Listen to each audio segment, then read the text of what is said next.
Dorset, a modest county on the south coast of England, steeped in history, with a population of around 750,000. For such a small county, it boasts a wide variety of landscapes. It's also home to the world-famous Jurassic Coast. On the easternmost point of the coastline lies Old Harry Rocks, 3 chalk formations including a stump and a stack. The process of stacks forming is another that takes centuries. Starting as a headland, a slight crack in the cliff face will be eroded over time due to the sheer force of the waves crashing against it, a process known as hydraulic action, until it becomes a small cave. After the sea cave has formed, it will eventually get wider due to wave refraction. If this process is happening on both sides of the headland, there is a chance that they may meet in the middle to form what is known as a sea arch. With the waves constantly eroding the base of the arch, however, it is inevitable that the headland will give way and fall into the sea, leaving behind an aptly named stack. This hydraulic action means that the stack will one day fall down due to erosion, only to be replaced by another at some point in time. The last stack to fall down fell in 1509, which gives us an idea of how long this process takes. Now, although the namesake of Old Harry Rocks is a fact lost in time, there are many theories that sprung up locally over the years. One of the most popular theories is that the devil himself was known to sleep on them, seeing as Old Harry was an old-time euphemism for him. Go west 22 kilometres and you'll find Lulworth Cove. This world-famous cove, situated near the village of West Lulworth, is one of the finest examples of such a landform in the world, even making an appearance on the 2013 Brad Pitt blockbuster World War Z. But how does a place like that actually form? Well, firstly you have to understand how this specific stretch of coastline is composed. This stretch of shore is known as a concordant coastline, which is comprised of several bands of different types of rock.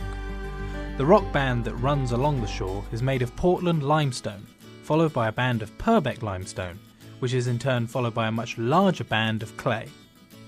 Seeing as limestone is naturally a very hard substance, the waves can't effectively erode specific parts of the coastline. If a notch is somehow opened up, however, the wave refraction caused by the angle of the notch will only make the notch wider. After years of hydraulic action, the waves will break through the strong bands of limestone and reach the far softer clay on the other side. After the waves reach this band of clay, they will erode it at a much faster rate compared to the limestone. When enough time passes, a large amount of the clay layer will have eroded, leaving behind a cove.